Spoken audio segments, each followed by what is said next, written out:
Hello friends, स्वागत है सभी लोगों का टारगेट फॉर आईक्यू में। इस लेक्चर में हम लोग लॉ से रिलेटेड कुछ महत्वपूर्ण क्वेश्चन को देखने वाले हैं। ये मिक्स क्वेश्चन रहेंगे और ये आने वाली उत्तराखंड पीसीएसजे परीक्षा के लिए अत्यंत महत्वपूर्ण होने वाले हैं। इससे पहले इसका पार्ट 1 आ चुका है, जिन्होंने वो नहीं देखा है वो भी देख सकते हैं। इसके माध्यम से आप अच्छी तैयारी कर सकते हैं।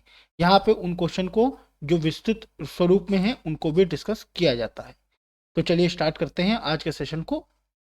पहला क्वेश्चन पूछ रहा है, भारतीय दंड संहिता की किस धारा के अंतर्गत कैदी को न्यायालय के आदेश पर फांसी देने वाला एक जल्लाद आपराधिक दायित्व से मुक्त रहता है? तो ये कौन सी धारा है दोस्तों? इसका सही आंसर होगा धारा 78। सेक्शन 78 में दिया हुआ है कि न्यायालय के निर्णय के आदेश के अनुसरण में किया गया कार्य जो होता है उसमें अपराध नहीं कहलाता है। नेक्स्ट क्वेश्चन देखते हैं। एक कुत्ते को जेड की सहमति के बिना जेड को परेशान करने के आशय से जेड के ऊपर कूदने के लिए उकसाता है। कुत्ते को जेड के ऊपर कूदने के लिए उकसाता है। यहाँ पर ए ने कौन सा अपराध किया है यह आपको बताना है। इसमें कौन सा अपराध ए के द्वारा कारित किया गया है? तो इसका सही आंसर होगा दोस्तों आपराधिक बल का प्रयोग। आपराधिक बल का प्रयोग जो है ये अपराध ए के द्वारा किया गया है। ये किस सेक्शन में दिया है? ये आईपीसी के सेक्शन 350 में इसके बारे में दिया गया है। नेक्स्ट क्वेश्चन देखते हैं।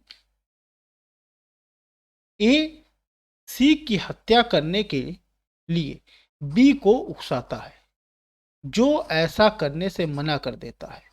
ए किस प्रकार का अपराध किया है, किस प्रकार के अपराध का दोषी होगा?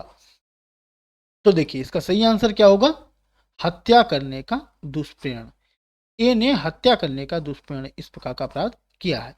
ये किस सेक्शन में दिया है? ये आईपीसी में सेक्शन 115 में इसके बारे में बताया गया है। यह इसके मतलब है, इसमें जो दिया हुआ है कि मृत्यु या आजीवन कारावास से दंडनीय अपराध का दुष्प्रेरण या 7 वर्ष से अधिक कारावास या उससे अधिक जुर्माने पर दुष्प्रेरण का कार्य को इसमें इंक्लूड किया गया है धारा 115 में। नेक्स्ट क्वेश्चन है, एक जमींदार फाटक देने को विवश करने के लिए अपनी रैयत को यातना देता है। भारतीय दंड संहिता में ए ने कौन सा अपराध किया है? आपको बताना है ए ने कौन सा अपराध किया है, किस धारा के अंतर्गत अपराध किया है। तो ए ने 330 सेक्शन 330 के अंतर्गत अपराध किया है। और ये क्या कहता है 330? ये कहता है संस्वीकृति उद्यापित करने या विवश करके संपत्ति का प्रत्यावर्तन कराने के लिए उपहत कारित करना। नेक्स्ट क्वेश्चन है, ए अपनी पत्नी बी की मृत्यु में अभिवृद्धि करने के आशय से बी को एक कमरे में बंद कर देता है और उसे कई दिनों तक खाना भी नहीं देता है। बी किसी तरह से वहां से भाग जाती है। अब आपको बताना है कि ए ने किस अपराध को घटित किया है, किस प्रकार का अपराध किया है। तो ए के द्वारा किया गया अपराध जो है वो हत्या के प्रयास का अपराध है। सभी लोग बताएंगे हत्या के प्रयास को किस सेक्शन में दिया हुआ है आईपीसी में? आप कमेंट बॉक्स में बताइएगा। नेक्स्ट क्वेश्चन देखते हैं। नेक्स्ट क्वेश्चन है, भारतीय दंड संहिता में चोरी का अपराध, ध्यान दीजिएगा, चोरी का अपराध ये दंडनीय है। चोरी का जो अपराध है ये किस धारा में दंडनीय है ये आपको बताना है। तो देखिए इसका सही आंसर क्या होगा? इसका सही अपराध होगा, सही आंसर होगा धारा 379। इसमें दिया हुआ है चोरी के लिए, इसमें दिया हुआ है चोरी के लिए दंड। ठीक है, ये ध्यान रखिएगा। और अगर सिर्फ चोरी की परिभाषा पूछेगा तो 378 में सिर्फ चोरी के बारे में बताया गया है, चोरी की परिभाषा बताई गई है। नेक्स्ट क्वेश्चन है, भारतीय दंड संहिता के अंतर्गत पीछा करने को अपराध के रूप में जोड़ा गया है। जो पीछा करने का कार्य है उसको अपराध के रूप में किस भारतीय आपराधिक विधि संशोधन अधिनियम के द्वारा इसमें जोड़ा गया है ये आपको बताना है। तो इसका सही आंसर होगा आपराधिक विधि संशोधन अधिनियम 2013 के द्वारा इसको जोड़ा गया है। अगला क्वेश्चन है, निम्नलिखित में से कौन घोर उपहति की श्रेणी में नहीं आता है? इनमें से आपको बताना है कौन सा घोर उपहति की श्रेणी में नहीं आता है। तो इसका सही आंसर क्या होगा? अस्थायी रूप से किसी आंख का दृष्टि विच्छेद। अस्थायी रूप से, अगर ये स्थायी होता तो ये भी घोर उपहति की श्रेणी में आता। अगला क्वेश्चन देखते हैं, भारतीय दंड संहिता की किस धारा में आत्महत्या का दुष्प्रेरण इसको परिभाषित किया गया है? आत्महत्या के दुष्प्रेरण को परिभाषित किया गया है, किस धारा में परिभाषित किया गया है ये बताना है। तो ये किया गया है दोस्तों धारा 306 में। आत्महत्या के दुष्प्रेरण को धारा 306 में किया गया है। और आत्महत्या का प्रयास, आत्महत्या का ये प्रयास ये है 309 में। ठीक है, इसके अलावा 305 में क्या दिया हुआ है? शिशु या उन्मत्त व्यक्ति की आत्महत्या का दुष्प्रेरण। और 308 में क्या दिया हुआ है? 308 में दिया आपराधिक मानववध करने का प्रयत्न। नेक्स्ट क्वेश्चन है, भारतीय दंड संहिता 1860 की धारा 304 बी के अंतर्गत दहेज मृत्यु के लिए दंड है। दहेज मृत्यु के लिए किस प्रकार को दंड को निर्धारित किया गया है यह आपको बताना है। तो इसके लिए किया गया है 10 वर्ष तक के कारावास की अवधि। सॉरी, 10 वर्ष तक नहीं है, इसकी है जिसकी अवधि 7 वर्ष से कम नहीं होगी, किंतु जो आजीवन कारावास तक के लिए हो सकेगी, इससे ही किया जाएगा। अगला क्वेश्चन है, निम्नलिखित को आपको सुमेलित करना है और बताना है कि इनमें से कौन सा आंसर सही है। तो इसका सही आंसर क्या होगा? देखिए, बलवा किसमें दिया हुआ है? बलवा आपका दिया हुआ है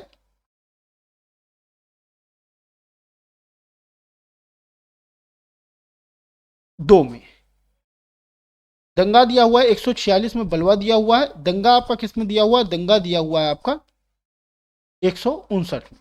दुष्प्रेरणा किसमें दिया हुआ है? दुष्प्रेरणा आपका दिया हुआ है 107 में।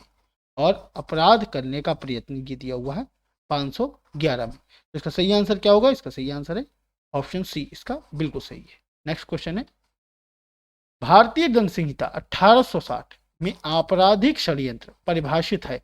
आपराधिक षड्यंत्र को किस धारा में परिभाषित किया गया है ये आपको बताना है। तो आपराधिक षड्यंत्र को परिभाषित किया गया है दोस्तों धारा 120 ए में। 120 बी में क्या है? 120 बी में आप कमेंट बॉक्स में बताइएगा 120 बी में क्या है। 120 में मैं बता दूं 120 में क्या है। अच्छा, 120 बता दे रहा हूं, बी में है आपराधिक षड्यंत्र के लिए दंड, क्योंकि इजी है। देखिए, इसमें आपराधिक षड्यंत्र को परिभाषित किया गया है और इसमें आपराधिक षड्यंत्र के लिए दंड है। 120 में आप कमेंट बॉक्स में बताइएगा कि क्या दिया हुआ है। अब 107 में पूछा क्या बात है, तो 107 में दिया हुआ है किसी बात का दुष्प्रेरण। ठीक है, ये दिया हुआ है 107 धारा में। नेक्स्ट क्वेश्चन है, ए दीवार से घिरे हुए स्थान में जेड को प्रवेश करा के जेड को उसमें ताला लगाकर बंद कर देता है। ए ने किस प्रकार का अपराध किया है? तो ए किस प्रकार का अपराध किया है? ए ने सदोष परिरोध का अपराध किया है। नेक्स्ट क्वेश्चन है, निम्नलिखित में से कौन भारतीय दंड संहिता की धारा 378 के अंतर्गत चोरी का अपराध का एक आवश्यक तत्व है? इनमें से कौन सा चोरी के अपराध का एक आवश्यक तत्व है ये आपको बताना है। तो बेईमानी पूर्वक ये आवश्यक तत्व है। नेक्स्ट क्वेश्चन देखते हैं, भारतीय दंड संहिता 1860 की जो धारा 53 है, इसमें कितने प्रकार के दंडों का उल्लेख किया गया है? बहुत इंपॉर्टेंट है। तो ये कितने प्रकार के दंडों का उल्लेख किया गया है? ये 5 प्रकार के दंड का उल्लेख किया गया है। कौन कौन से दंड हैं ये भी आप देख लीजिए। तो देखिए, पहला है मृत्यु, दूसरा है आजीवन कारावास, आजीवन कारावास, तीसरा है, एक चीज और भी ध्यान रखिएगा, तीसरे को इसमें से रिपेल कर दिया गया है। चौथा जो है वो कौन सा दिया हुआ है? चौथा दिया हुआ है कारावास। अब कारावास भी 2 प्रकार के हैं। कौन कौन से कारावास हैं? एक कठिन कारावास है, कठिन कारावास है, और दूसरा क्या है, और कठिन कारावास जो होता है कठोर श्रम के साथ में दिया जाता है, और दूसरा क्या होता है, सादा कारावास। ठीक है।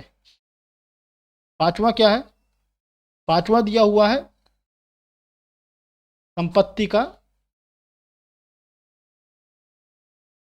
संहरण, फोर्फीट ऑफ प्रॉपर्टी, और छठा दिया हुआ है जुर्माना। तो इसमें तीसरा खत्म हो गया है चूंकि, तो अभी 5 प्रकार के दंडों का उल्लेख किया गया है। अगला क्वेश्चन है, भारतीय दंड संहिता 1860 की धारा जो 376 डी के अंतर्गत सामूहिक बलात्कार के लिए कितने वर्ष की सजा का प्रावधान किया गया है? सभी लोगों को बताना है। तो ये किया गया है कठोर कारावास जो 20 वर्ष से कम नहीं होगा, किंतु जो आजीवन कारावास तक के लिए विस्तारित किया जा सकता है, उससे भी ये दंडित होगा। नेक्स्ट क्वेश्चन है, निम्नलिखित में से किस वाद में भारतीय दंड संहिता 1860 की धारा 303 को असंवैधानिक घोषित किया गया था? बहुत इंपॉर्टेंट केस है। किस वाद में कहा गया था? तो ये कहा गया था दोस्तों मिठू बनाम पंजाब राज्य के मामले में धारा 303 को असंवैधानिक घोषित कर दिया गया था।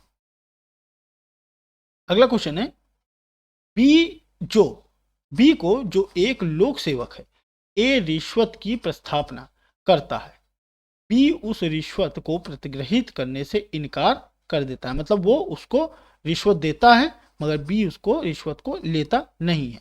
अब ए ने भारतीय दंड संहिता में कौन सा अपराध किया है, किस धारा के अंतर्गत अपराध किया है, यह आपको बताना है।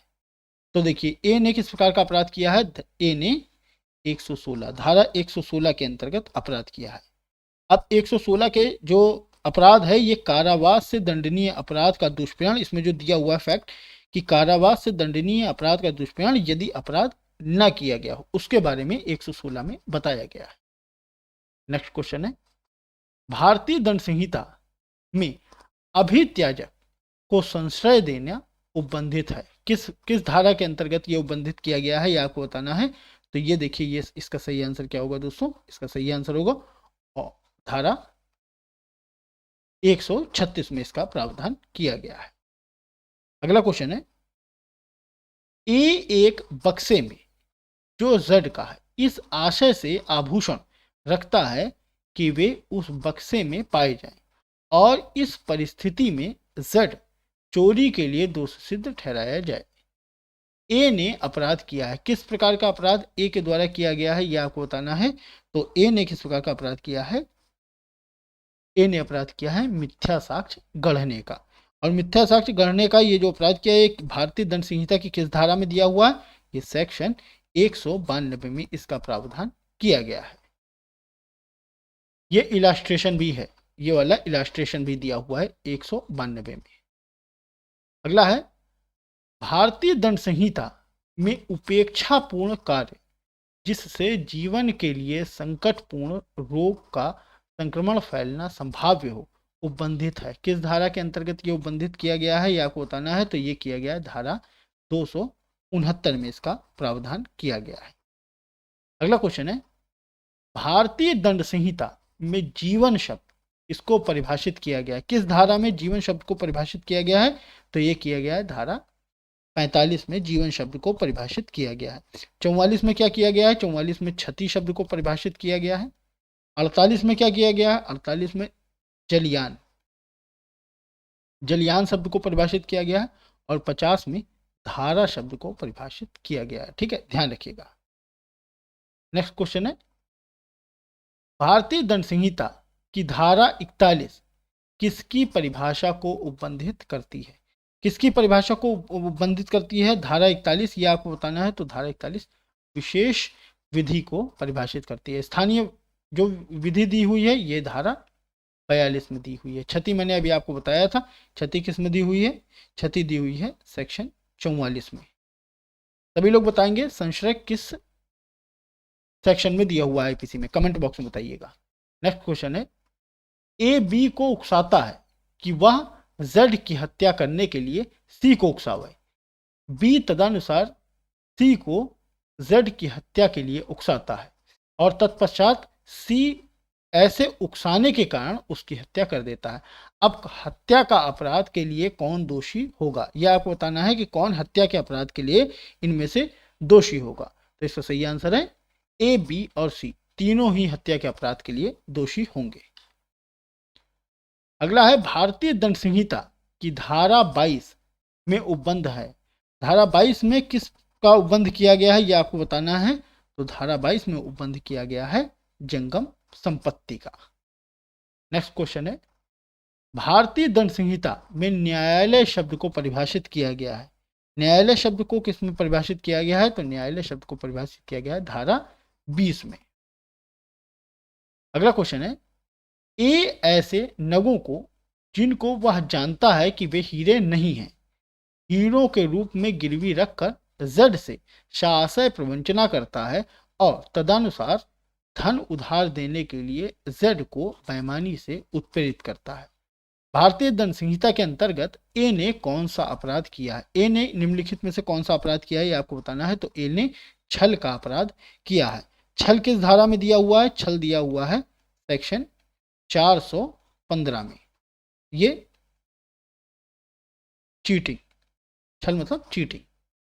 नेक्स्ट क्वेश्चन है, भारतीय दंड संहिता की धारा 489 ए का संबंध किससे है?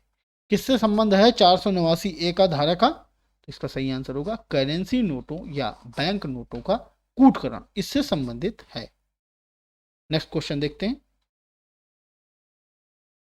ए जेड की जेब में हाथ डालकर जेड की जेब से कुछ चुराने का प्रयत्न करता है।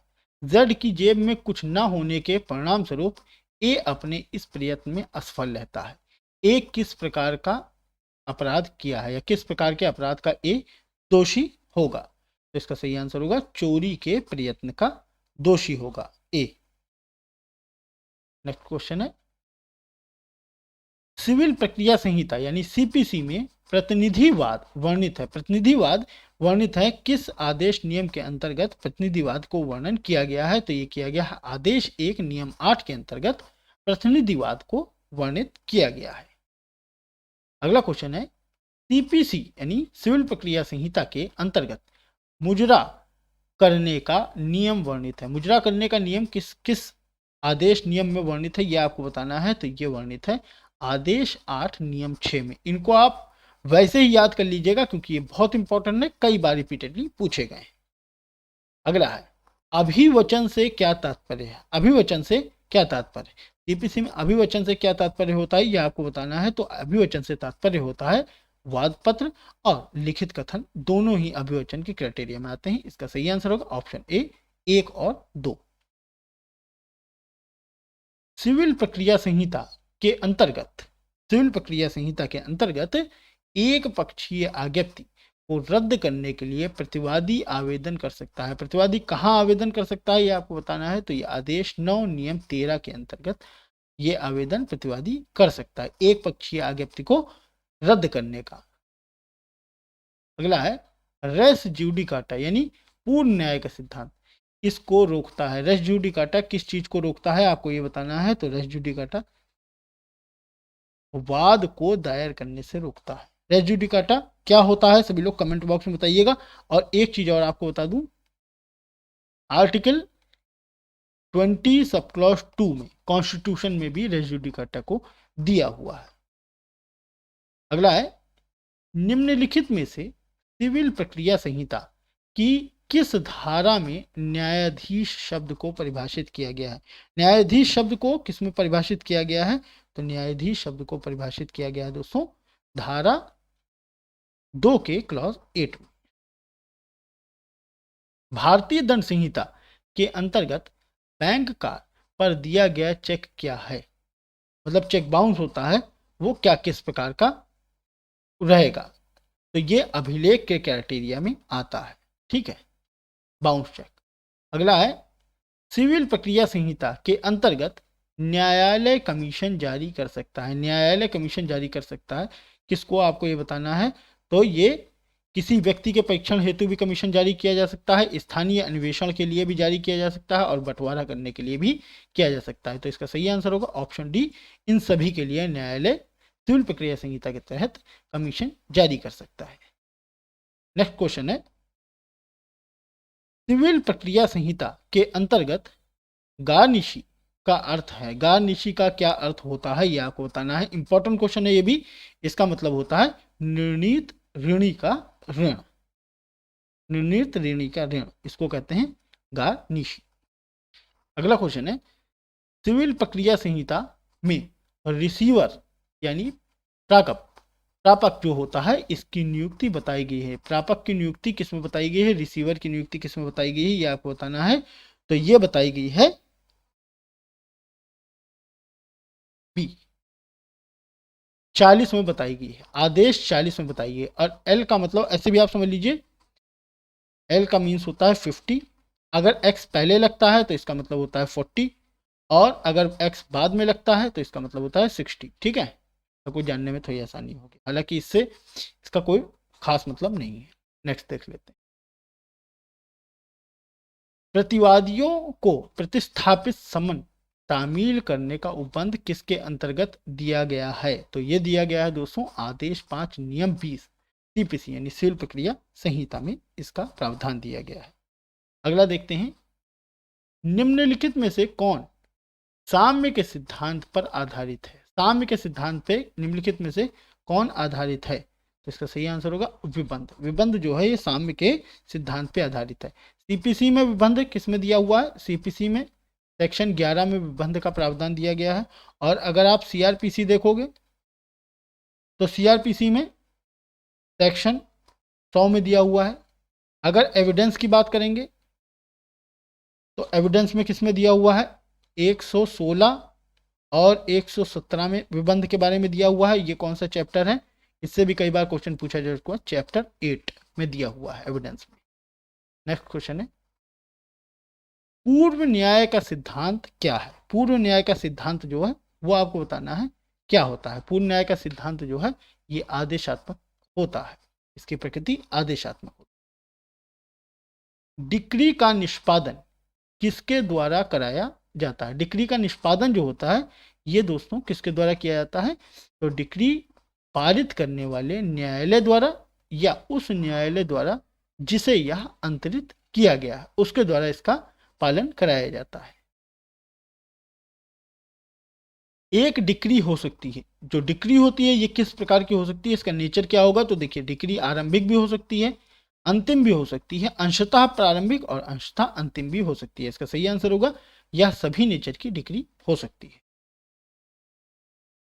स्थावर संपत्ति से संबंधित वाद दायर किया जा सकता है एक ऐसे न्यायालय में जिसकी स्थानीय अधिकारिकता के अंतर्गत। इसमें आपको बताना है कौन सा ऑप्शन सही है, तो इसका सही आंसर है देखिए, प्रतिवादी निवास करता हो तब भी कर सकते हैं, संपत्ति स्थित हो तब भी कर सकते हैं, और प्रतिवादी व्यापार करता हो तब भी कर सकते हैं। इसका सही आंसर होगा या सभी, ऑप्शन डी सही आंसर है। अगला है, सिविल प्रक्रिया संहिता में दुकान का बही खाता पेश करना उपबंधित है किस आदेश नियम के अंतर्गत। दुकान का बही खाता पेश करना किससे संबंधित ये आपको बताना है। तो इसका सही आंसर होगा आदेश 7 नियम 17 के अंतर्गत यह उपबंध दिया गया है। अगला है, सिविल प्रक्रिया संहिता का आदेश 7 नियम 1 किससे संबंधित है। आदेश 7 नियम 1 संबंधित किससे है, तो ये संबंधित है लिखित कथन से संबंधित है। अगला क्वेश्चन है, सिविल प्रक्रिया संहिता के अंतर्गत निम्नलिखित में से क्या अपीलीय न्यायालय का कर्तव्य है। अपीलीय न्यायालय का क्या कर्तव्य है यह आपको बताना है। तो देखिए, साक्ष्यों का मूल्यांकन करना यह भी है, वाद को पूर्णतः निर्धारित करने का कर्तव्य यह भी है, और साक्ष्यों की पुनः समीक्षा करना यह भी है। तो इसका सही आंसर होगा यह तीनों ही अपीलीय न्यायालय के कर्तव्य के अंतर्गत आते हैं। अगला क्वेश्चन है, संपत्ति अंतरण अधिनियम 1882 की धारा 52 यह किससे संबंधित है। धारा 52 किससे संबंधित है, तो यह लंबित वादों के सिद्धांत से संबंधित है। धारा 52 टीपीए की, ट्रांसफर प्रॉपर्टी एक्ट 1882 की। अगला है, संपत्ति अंतरण अधिनियम 1882 यह किस डेट में प्रवृत्त हुआ था। यह आपको बताना है किस डेट में प्रवृत्त हुआ था, तो यह हुआ था 1 जुलाई 1882 को। तो ये आज के हम लोगों के कुछ इंपॉर्टेंट क्वेश्चन थे, इनको हम लोगों ने कवर किया है। लेक्चर आपको कैसा लगा कमेंट बॉक्स में बताइएगा। मिलते हैं नेक्स्ट लेक्चर में, तब तक के लिए टेक केयर और have a great day, bye bye.